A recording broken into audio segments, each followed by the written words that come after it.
What is your sense as to this reaction internationally? As you sit there in Berlin, Europe in focus, Ukraine, NATO, in terms of this momentous decision by President Biden to step away?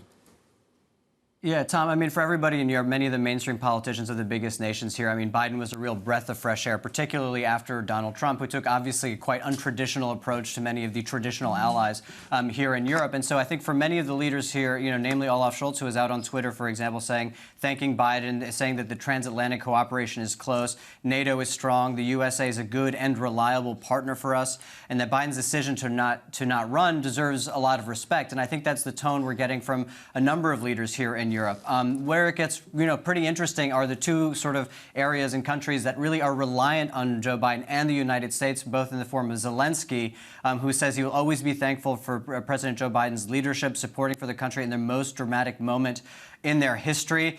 We also heard from Yoav Gallant, who is the the Israeli defense minister, who also thanking Joe Biden for his friendship, and all of these affirmative messages, basically respecting the president.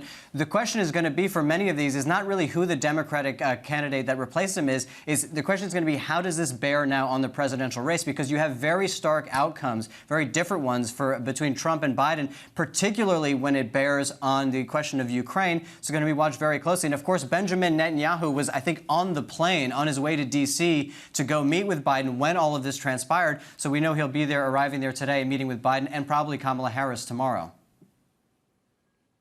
What do we know of Kamala Harris's foreign policy? Biden is steeped in foreign policy and has been for decades. What about the dividing lines with Harris? Are there any?